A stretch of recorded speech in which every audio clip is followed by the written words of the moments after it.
제가 지난주 몇 주부터 시작해서 계속해서 아마 지금 에스라 2장에 있는 내용을 가지고 좀 지루하고 따분한 그런 내용이지만은 인구조사뿐 아니라 지파와 이 족보의 이름들을 계속 읽으면서 살펴보고 있습니다. 그런데 에스라 2장 전체의 내용들을 좀 우리가 살펴보면요, 1절부터 70절까지 있거든요.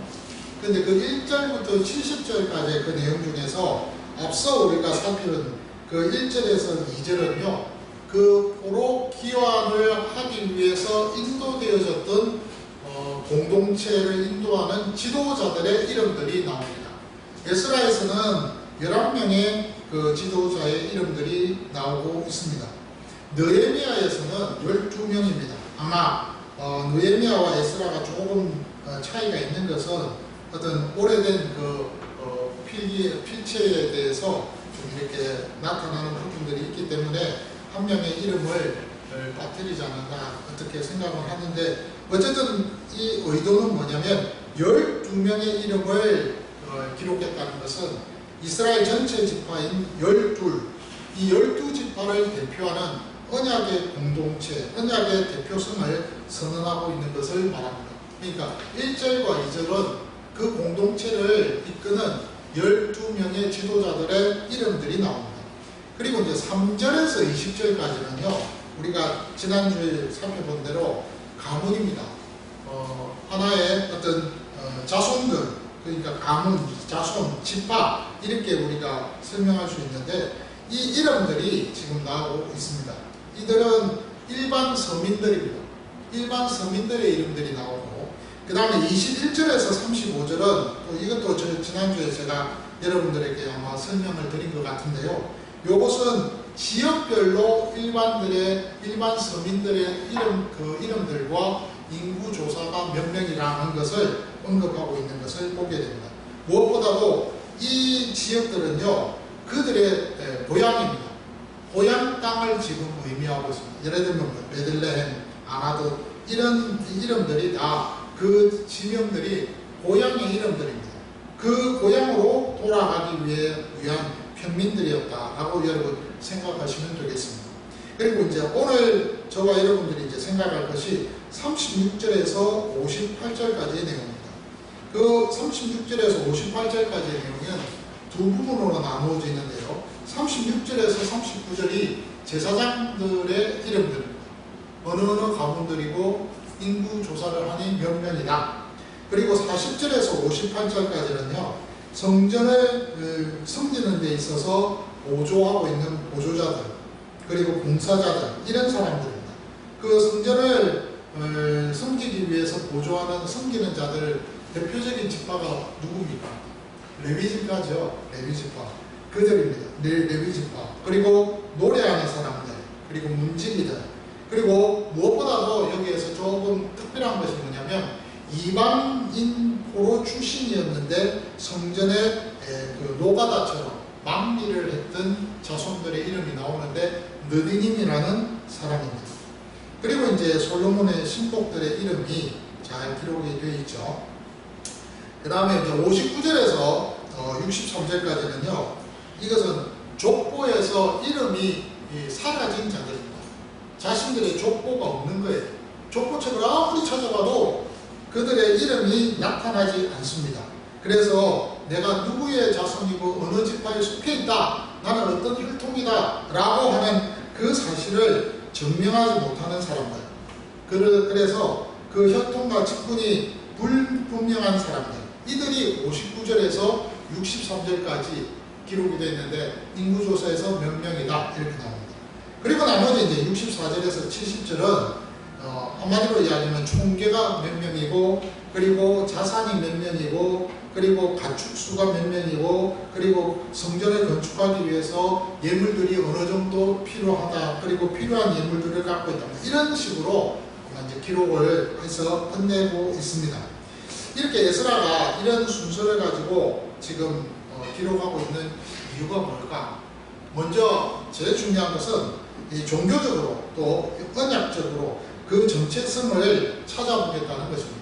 여러분, 말이 그렇지 70년이라는 세월 속에서 포로 생활을 하면서 바벨론에 섞이지 않고 살아간다는 것이 그게 그렇게 쉬운 일은 아닙니다. 하나님의 약속을 믿으면서 그러면서 그 하나님께서 약속하신 그 기업 분배 잘 아시죠? 기업 분배. 그 민수기에 보면 26장에 기업을 분배하는 내용이 나오잖아요. 그리고 여호수아에도 그것을 가나안 땅에 들어가서 본격적으로 시행하고 있지 않습니까? 그런데 그 기업 분배에 있어서 유대인들은요, 이스라엘 백성들은 굉장히 중요하게 생각하거든요. 그런데 그 기업 분배를 기억하고 있다는 것입니다. 그러면서 자신의 혈통, 그 가문의 그 어떤 순수성, 그것을 유지하는 데 있어서 사실 얼마나 이들에게서는 목숨보다 귀한 것이 이 작업이었거든요. 근데 그 작업을 끝까지 지켜내었다는 것은 그것을 증명하기 위해서 지금 이렇게 나열하고 있는 것입니다. 두 번째는 뭐냐면은 성전에 있어서 1차 포로 기간의 최우선이 뭐냐면 예배의 회복과 성전 재건입니다. 그래서 이 성전 재건과 예배 회복을 위해서 지금 이 모든 사람들이 평민부터 시작해서 제사장에 이어서 그 모든 사람들이 지금 다 마음을 합해서 이 사역을 감당하겠다는 그런 의미로 이 내용을 기록하고 있다는 것이죠. 그리고 마지막으로는 하나님의 나라가 회복됨에 있어서 신분과 조건에는 아무런 의미가 없다는 것입니다. 오직 믿음의 결단을 통해서만이 하나님의 나라가 회복될 수 있다는 것을 강력하게 제시하기 위해서 그래서 지금 이방포로 출신이었던 느디님 사람과 솔로몬의 그 신복들을 지금 같은 한 자리에 이 족보책에다가 같이 기록하고 있는 것을 보게 되어집니다. 이런 이유 때문에 지금 에스라 2장이 에스라가 이렇게 굉장히 좀 정성을 들여서 기록을 하고 있거든요. 근데 그 중에 오늘 세 번째 우리가 살펴볼 것이 36절에서 58절까지 내용이에요. 근데 이 내용이 좀 길거든요. 그래서 제가 여러분들과 보고 오늘은 2주에 걸쳐서 살펴볼 텐데 먼저 36절에서 39절까지의 내용입니다. 제사장의 그 이름들과 함께 그 인구조사의 인원수를 좀 살펴보려고 합니다. 자, 여러분이 만약에 오랜 시간 깊은 절망과 실패의 자리에 머물고 있다가 다시 재기할 수 있는, 일어날 수 있는 그런 기회를 얻게 되었다. 그렇게 여러분 한번 가정해 봅시다. 그럴 때 가장 먼저 여러분 무엇을 먼저 확인하시겠습니까? 어떤 것을 먼저 확인해 보시겠습니까? 어떤 사람은 내 통장에 잔고가 돈이 얼마나 남았을까? 그걸 생각하는 사람들도 있을 거예요. 아니면 내가 지금 사회적으로 실패했는데 나의 어떤 직위와 신분과 명예를 내가 되찾아야지 하는 그런 생각으로 그거부터 찾는 사람들도 있으실 겁니다. 인간은 누구나가 눈에 보이는 환경과 조건 이런 모든 여건들에 대해서 회복되는 것을 꿈을 꾸고 있습니다. 그런데 여러분 하나님이 주신 이 자유를 얻은 유대인들이 가장 먼저 갈망했고 그 모든 것들을 회복되어졌을 때 그들이 확인했던 작업은요, 내가 하나님과의 관계에 있어서 어떤가, 그 하나님과의 관계를 회복하는 그 일에 있어서 먼저 자신들의 그 조건들을 한번 생각해보고 확인하는 그런 시간이었다는 말입니다. 오늘 본문의 에스라 2장에 보면은 그 관계의 핵심인 예배를 재건하기 위해서 이 바벨론이라는 아주 거대한 이 제국, 죽음의 이 무덤에서 70년 만에 끌어나온 이 사람들의 이름들이 지금 기록되어 있는 것을 보게 됩니다. 얼핏 보면은 여러분 아주 지루한 이름들이고 숫자들입니다. 그런데 이 명단을 가만히 보게 되면 고대 서기관들이 숨겨놓은 아주 재밌는 기가 막힌 반전이 숨겨져 있는 것을 보게 되어집니다. 그리고 여러분들 유대인들이 글을 쓰는 데 있어서 아주 독특한 방법을 사용하고 있는데 그 방법이 뭔지 아십니까?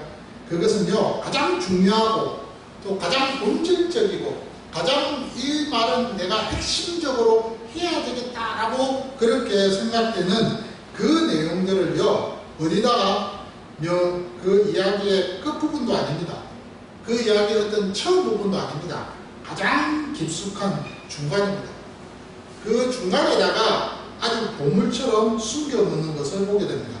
오늘 여기 36절과 39절까지의 이 내용, 이 내용이 바로 그 핵심의 부분입니다. 1절부터 7절 중에서 가장 중앙에 있는 내용이 36절에서 39절, 그리고 오늘 그 다음에 58절까지의 그 내용이 바로 이 모든 내용의 중심부에 있다는 사실입니다. 마치 지성소와 같은 그런 자리에 이 하나님께서 지금 그의 눈길을 오래 머물고 계신다 라고 여러분 생각하고 계시면 될 것 같아요. 그런데 여러분, 이 중앙에 지금 누구의 이름을 기록하고 있느냐? 제사장들의 이름들을 기록하고 있습니다. 그 중심에 가장 제사장들의 이름을 통해서 하나님이 무엇인가를 하려고 하고 계신다는 것입니다. 하나님이 왜 이렇게 회복하는 그 서막에서 제사장들의 그 이름과 숫자들을 이렇게 세밀하게 세시면서 우리에게 보여주고 계시는가? 이 숫자의 신비를 우리가 풀어볼 때, 그 미스터리를 풀어볼 때, 오늘에 살아가는 우리 모두의 그 무너진 삶의 자리에 예수 그리스도의 그 위대한 부활의 생명이 어떻게 요동치기 시작하는지를 우리는 볼 수가 있을 것입니다. 70년이라는 이 세월은요, 한 세대가 통째로 사라지고도 남는 시간입니다. 한 세대가 여러분 30년이에요. 40년입니다. 그 시대가 좀 두 세대가 흘렀습니다. 그러니 여러분, 뭐 완전히 사라져도 그냥 그것은 뭐 당연하다고 생각할 수 있는 그런 시간들입니다. 바울의 포로로 끌려갔던 이 바빌론의 포로로 끌려갔던 이 이스라엘이 지금 성전도 잃어버렸습니다. 제사도 잃어버렸습니다. 그러면 여러분, 그들의 정체성은 어떻겠어요? 그들의 정체성 역시도 아마 사라질 수밖에 없는 그런 상황일 것입니다. 제사장이라는 이 직분 자체가 성전이 없는데 무슨 소용이 있습니까? 성전이 없는데 무슨 소용이 있겠어요? 그야말로 진짜 껍데기에 불과한 직분입니다. 아무짝에도 소용이 없습니다. 요즘 말로 말하면 여러분, 요즘은 그래도 뭐 제사장이 아니라 목사님들은 여러분 생각할 때 목사님만 계시면은 뭐가 되겠습니까? 이렇게 해서요. 근데 사실 여러분, 옛날의 구약과 달리 제사장들과 달리 목사는요, 아무도 없는 허허벌판에, 그죠? 아무도 예수 믿는 분들이 없는 허허벌판에, 복음이 떨어지지 않았던 그 허허벌판에 그냥 떨어져서 복음을 전해서 그들에게 예수 믿게끔 해서 한 분, 두 분을 예수 믿는 사람으로 성도로 이렇게 만들어 나가는 그 모습. 그렇게 될 때 그 진짜잖아요. 근데 그 지금의 이런 모습과 달리 과거에는요, 성전 중심이었기 때문에 제사장이 그 역할을 감당합니다. 근데 성전이 없으니 당연히 쓸모없잖아요. 그야말로 진짜 아무짝에 소용없는 그런 직분입니다. 바벨론의 문화와 또 바벨론의 그 종교, 그거에 지금 이 제사장 가문이요, 자신들의 순결을 지키고 혈통을 보존한다. 이거 완전, 이거는 불가능한 일입니다. 이거는 있을 수 없는 그런 일입니다. 그런 가운데에서 세상의 관점으로 볼 때는 이미 끊어져도 이건 당연하다고 생각합니다. 그렇잖아요. 아무 뭐 의미가 없는 거예요. 그런데 오늘 본문에 보니까 놀라운 반전의 선언이 나타나고 있습니다. 여기 오늘 본문에 보니 유다야 자손, 그 다음에 인멜 자손, 바술 자손, 하렘 자손, 이 네 가문의 제사장들의 이름과 함께 그 숫자가 지금 기록되어져 있습니다. 그 인구수를 기록해서 합해보니까 4,289명이 됩니다. 당시 여러분들 1차 포로 귀환 때 예루살렘에 돌아온 전체 귀환자 수가 몇 명인 줄 아십니까? 한 약 42,000명 정도 된다고 합니다. 그런데 여러분 놀랍게도 이 돌아온 사람 10명 중에 1명꼴로 제사장입니다. 그러니까 10%예요. 엄청난 거죠. 이 압도적인 숫자가 우리에게 들려주고 있는, 우리에게 말해주고 있는 그 의미가 무엇이겠습니까? 그것은요, 바벨론의 모진 압제와 죽음의 그 그늘 속에서도 하나님의 택하신 거룩한 생명력은 결코 끊어지지 않는다는 사실입니다. 그리스도의 예수의 생명은요, 절대로 죽지 않는다는 겁니다. 그 사실을 우리에게 가르쳐주고 있다 이 말입니다.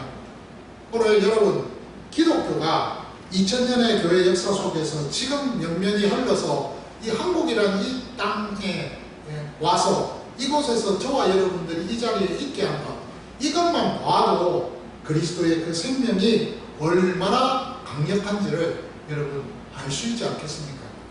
오늘 세상은 그들을 포로라고 부르고 끝난 인생이라고 조롱하지만요, 하나님의 이 생명은 그 어둠의 토양 속에서도 오히려 왕성하게 지금 번성하고 있다는 말입니다. 이러한 제사장들의 생명력은 곧 우리를 위해서 죽음을 이기신 부활하신 예수 그리스도의 생명을 예표하고 있다는 것을 아셔야 합니다. 예수님께서 십자가에서 모든 피와 물을 쏟으시고 무덤에서 갇히셨을 때, 그때 이 세상은요 생명의 역사가 영원히 끝났다고 생각했습니다. 이제 다 끝났어라고.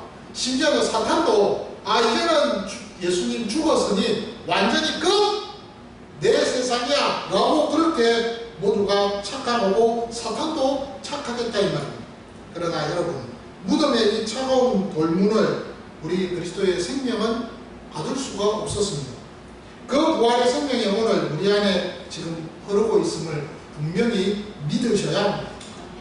우리가 처한 이 환경이 아무리 여러분 척박하고 삭막하고 정말 바벨론처럼 그야말로 기가 막힌 그런 상황이라 할지라도, 또 우리의 영적인 상태가 무너진 성전처럼 진짜 황량한 가운데 돌이킬 수 없고 재기할 수 없는 그런 상황이라 할지라도, 여러분 우리 안에 심겨진 이 예수의 생명은요 결코 소멸하지 않는다는 사실입니다. 오히려 고난의 계절을 지나면서 더욱 견고해집니다. 절망의 한복판에서도 생명의 싹은요 자라게 됩니다. 그것이 그리스도의 생명이라는 사실입니다.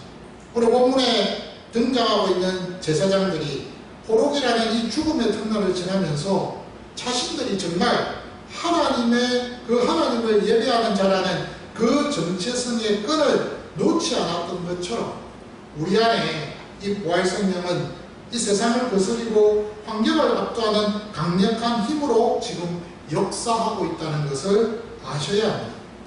가슴 벅찬 그러한 놀라운 복음의 소식은요, 이 거룩하고 영광스러운 제사장 직분이 이제 참 대제사장 되시는 예수 그리스도, 그분으로 말미암아 오늘 이 자리에 있는 우리의 것이 되었다는 사실. 그러니까 우리 모두가 제사장이다 이 말이죠. 구약시대의 제사장은 오직 아론의 혈통으로만 가능했습니다. 그래서 엄격한 자격을 갖춘 자들로서 가문의 흠이 없고 조상의 계보를 따지면서 그것이 증명되지 않을 때는요 율법에 따라서 아주 단호하게 그렇게 배제되는 그런 아픔을 겪었습니다. 그런데 여러분, 오늘 하나님 앞에 나아갈 어떠한 자격도 어려움도 없는 지금 우리는 어떤 자들입니까? 영적인 이방인들입니다. 포로된 자들입니다. 그런데 그러한 우리들에게 영원한 대제사장 되시는 예수님께서 십자가에서 당신의 몸을 찢으시고 죽으시고 성소의 휘장이 위로부터 아래로 찢어지는 그런 놀라운 역사의 기적을 우리에게 보여주시면서, 그러면서 율법의 조건이 아니고 혈통의 자격이 아니고 오직 그리스도 예수의 피를 힘입어서 하나님 보좌 앞에 담대히 걸어갈 수 있도록 왕같은 제사장으로 우리를 삼아주셨다는 사실. 그것이 얼마나 정말 우리에게 큰 복음이고 얼마나 큰 은혜입니까?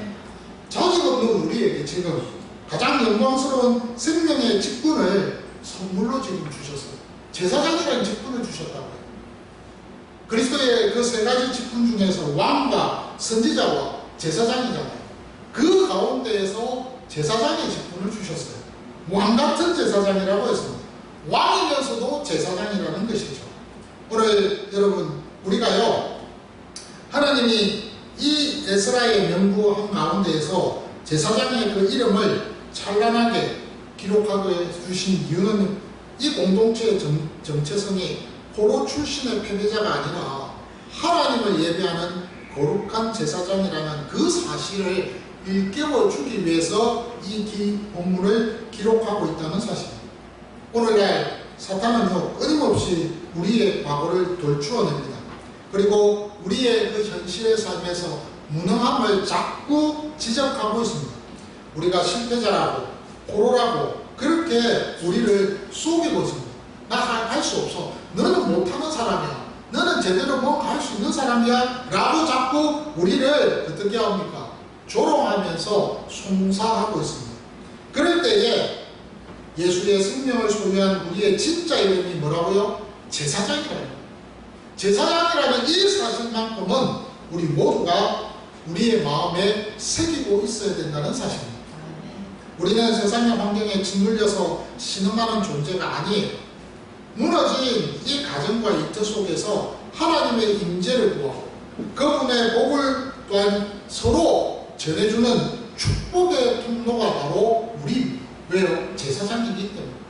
우리를 통해서 하나님께서는 그 놀라운 복음의 역사들을, 능력을 보여주기를 원하고 계신다는 거예요.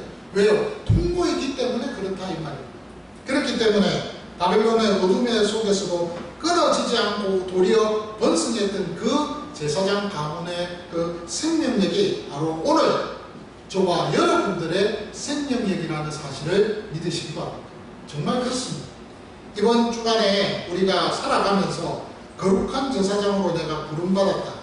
부활의 주님을 내가 바라보면서 삶의 모든 자리에서 낙심을 걷어내고 담대히 이 예배자로서 제사장의 그 사역을 감당해야 되겠구나. 그런 결심이 우리에게 필요하다는 사실입니다. 그런데 더 놀라운 것은요. 오늘 2장 36절에서 39절의 그 내용의 이 이름들과 함께 그 수식되어지는 그 단어를 보면 놀라운 비밀이 여기에 나타나고 있습니다. 사실 여러분, 이스라엘 이 이름들 가운데에서 이 이스라엘의 제사장의 24반열들을 우리가 좀 그 역사를 이해를 못하면 이 내용은 알 수가 없어요.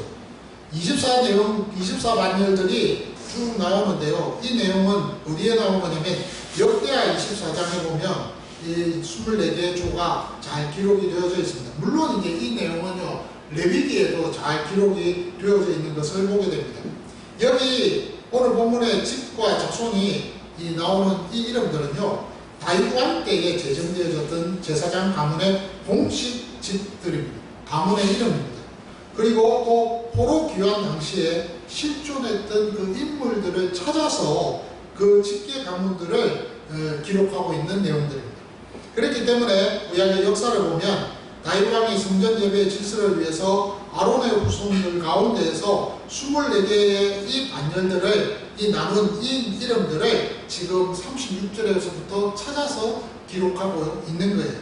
여기 36절에 보면 예수아의 집 여다야 자손이라는 이름이 나옵니다. 여러분, 이 이름을 저도 사실은 이제 설교를 준비하기 위해서 자료를 찾아봤지 않겠습니까? 그래서 제가 좀 놀랐습니다. 내가 알고 있는 내용과는 좀 다르더라는 것이죠. 그 내용이 뭐냐면 이 예수아의 집 여다야 자손이라고 했을 때 이 내용은요, 예수아의 가문은 대제사장 가문이었다는 겁니다. 이 대제사장 이 예수아의 가문을 찾아보니까 두 번째 반열에 있었던 여다야 자손에 속해 있었던 그런 가문이었다 하는 것을 이제 발견하게 되는 것이죠. 그러니까 정통 제사장 가문이라는 거예요. 정통 제사장 가문. 그리고 37절에서 39절에 나오는 인메 자손, 바솔 자손, 하림 자손, 이 세 사람의 이 자손들의 이름은요, 집이다, 수식어가 전혀 붙지 않습니다.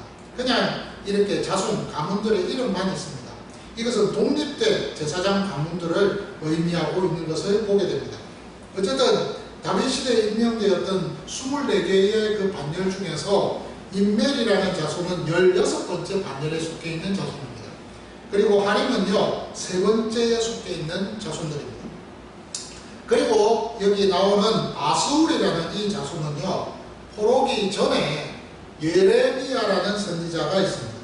이 예레미야라는 이 선지자가 사실 많은 일들을 했잖아요. 그때 그 예레미야 선지자를 밖에 있던 성전의 총감독의 이름이 바수홀이라는 사람입니다. 그들의 자손들입니다. 그러니까 한마디로 그 엄격하게 이야기하면 제사장의 어떤 정체나 어떤 제사장 가문으로서의 어떤 그런 모습들을 우리가 사실은 찾아볼 수가 없지요. 그런데 이 바소울이 제사장 반열에 들어가 있습니다.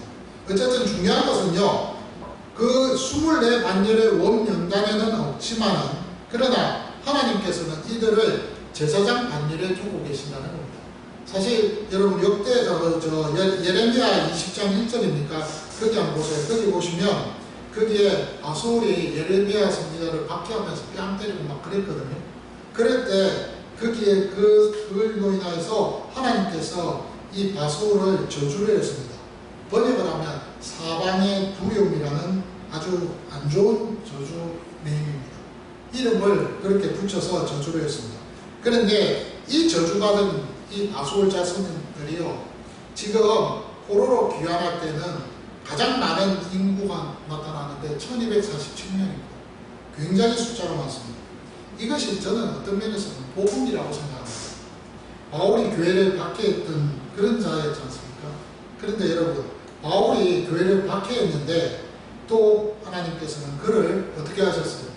이방인의 사도로 부르셨잖아요. 그렇죠. 그런 것처럼 여기 한때 정말 예수 생명에 대해서 정말 이렇게 반기를 들었던 그 사람을 하나님이 세우시듯이 지금 하나님께서는 바울을 어떻게 하셨습니까? 그 가문을 새롭게 회복시키셔서 재탄생시키셔서 주님을 예배하는 자로 그렇게 중심에 서게끔 만들어 주셨다는 사실입니다. 여러분, 한때 우리나라에 한 1990년대부터 2000년 초입니까? 그때까지 우리 한국 교회를 떠들썩하게 했던 이단이 하나 있었습니다. 뭔지 아십니까?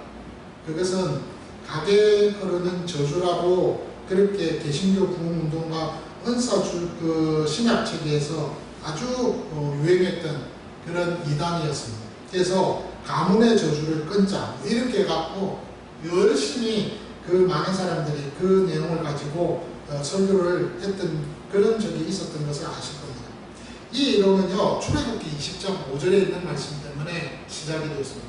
그래서 3, 4대까지 이르고 그 다음에 1000대까지 이르고 복을 받고 이런 내용 때문에 이 이론이 나타나게 되십니다. 그리고 신명기 28장에도 보면 율법을 잘 순종하면 영원히 1000대까지 자손들이 복을 받지만 그 율법을 제대로 순종하지 않으면 너희들이 어려움과 고통과 저주를 받는다.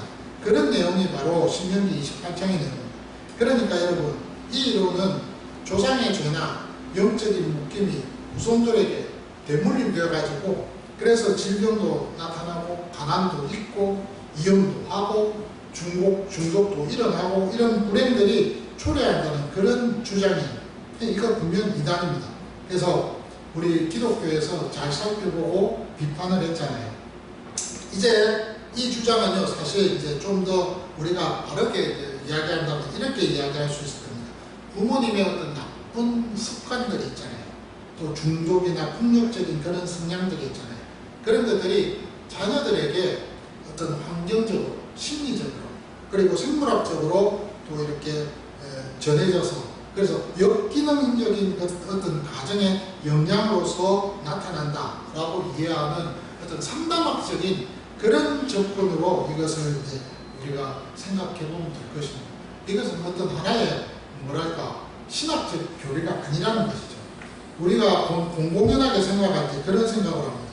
아, 내가 이렇게 된 거는 뭔가 우리 조상이 잘못해서 아니면 내 자식이 힘들고 어려울 때 내가 뭔가 잘못해서 그런가, 그거 절대 아니라는 거죠. 예. 오늘 본문에 나타나는 이 내용을 우리가 보면서 여러분들 어떤 마음을 가지십니까? 저는요, 이 본문을 생각하면서 이런 생각을 했어요. 우리 하나님 참 신기하구나. 우리 하나님 그러면서도 참 따뜻하신 분이시네. 이런 생각을 해봤습니다. 70년이라는 세월, 말이 그렇지 얼마나 깁니까? 70년은요, 우리 한 사람이 태어나서 70살을 살았다는 겁니다. 그렇게 긴 세월 동안 바벨론이라는 이 거대한 제국 속에 하나님은 그 백성들을 눈동자처럼 지키고 계셨습니다. 그리고 무엇보다도 여러분 기억하실 것, 24개 그 반열 중에서 고작 4개밖에 남지 않았습니다. 24개 반열 중에서 20개 없어지고 고작 4개입니다. 얼마나 여러분 정말 생각해보면 세상적인 역사로 보면 너무 씁쓸하지 않습니까? 그런 씁쓸한 역사 속에서도 하나님은 그들을 이전보다 더 기하급수적으로 인구수를 늘리셨습니다. 그리고 생명의 기적을 베푸시고 그리고는 그 모든 일들을 하나님께서는 세워나가고 계십니다. 특히 유다 말기 하나님의 선지자를 핍박했던 그 사방의 두려움이라는 저주를 자초했던 이 바수올이라는 사람, 그들의 후손들, 누구보다도 여러분 저주받게 마땅하다고 생각했던 그 후손들이요, 우리가 생각지도 못했던 가장 많은 숫자로 회복된 것을 보지 않습니다. 이것은 하나님이 하신 일이라는 것이죠. 이것이 바로 우리가 믿는 복음의 본질입니다. 은혜는 조상의 상처보다도 크다는 것을 기억하시기 바랍니다. 예, 정말 그리스도의 생명은요, 나쁜 환경의 대물림보다 훨씬 강하다는 것을 여러분 아셔야 합니다. 혹시 여러분들 중에 내 부모 이혼 때문에, 내 가문의 가난 때문에, 내 집안의 어떤 불행 때문에, 환경 때문에 내 인생 이렇다고 생각하시는 분들 계십니까? 절대로 그런 생각 가지시면 안 됩니다. 여러분들은 십자가에서 흘리신 그 예수 그리스도, 그분의 핏값으로 사신 세상에서 가장 존귀한 하나님의 자녀라는 이 사실 확실하게 붙드셔야 됩니다. 정말 그렇습니다. 정말 여러분들 우리가 기억해야 할 것은요, 바수올 자손이 아주 척박한 이 포로지에서 하나님의 말씀을 붙들었습니다. 그 조상의 아버지는 그렇게 실수를 했었어도 그 자손들은요, 하나님 말씀 붙들고서 그러면서 혹여라도 내가 제사장의 반열에 있던 그런 자들이 아니냐라고 생각하며 눈물로서 그 정체성을 지키면서 그러면서 나아감으로 결국에는 하나님 앞에 인정받았던 것처럼 오늘 또한 우리 이 시대에 이 그리스도의 생명력으로 거슬러 올라가면서 우리의 삶도 그렇게 되어야 되지 않겠느냐 이 말. 상처받은 치유자가 되어야 됩니다. 그래서 우리의 가정의 역기능을 기도의 눈물로 씻어내시는 우리 모두가 되면 좋겠습니다. 내가 먼저 변화해서 내 자녀에게 상처 대신에 사랑을, 절망 대신에 소망을 대물림 한번 해보십시오. 그것이 필요합니다. 예수와의 집 여다야 자손들처럼, 회복된 이 바수올의 자손들처럼 무너진 이 세상을 치유하고 예배를 회복하는 영적 제사장으로 우리가 부름받았지 않았느냐 이 말입니다. 우리의 삶 속에서 우리가 모든 상처가 있습니다.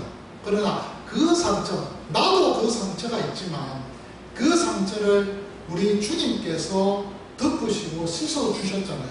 근데 중요한 것은 그렇게 씻음받은 우리가 그 상처를 받은 또 다른 사람에게 그리스도의 부활의 생명을 전해주면서 그 상처를 덮고 감싸주고 치유하는 그 일을 우리가 해야 되지 않겠느냐. 그것이 제사장의 역할이라는, 오늘의 제사장의 역할이고 이것이 제사장의 예배의 회복에 있어서 한 일부분이라는 사실입니다. 그리고 꼭 하나님 앞에서 예배에 참석해서 이곳에서 예배를 드리는 것도 중요하지만 우리의 삶에서, 현장에서 제사장의 그 역할과 사명을 감당하는 그것도 바로 예배라는 사실입니다. 그러므로 오늘 저와 여러분들이 이 말씀을 우리 모두가 새기면서 오늘 한 주간도, 아니 남은 삶도 이 말씀 속에서 힘을 얻고 이 사명 감당하기를 원합니다. 여러분 기억하십시오. 이 사명은요, 나 혼자서 되는 것이 아닙니다. 내 안에 계시는 그리스도의 그 생명이 나를 충동해서, 그래서 하나님의 그 일을 감당할 수도 힘을 주실 것입니다. 혼자가 아니라는 사실입니다. 이런 주인공들이 되시기를 주님의 이름으로 축원합니다.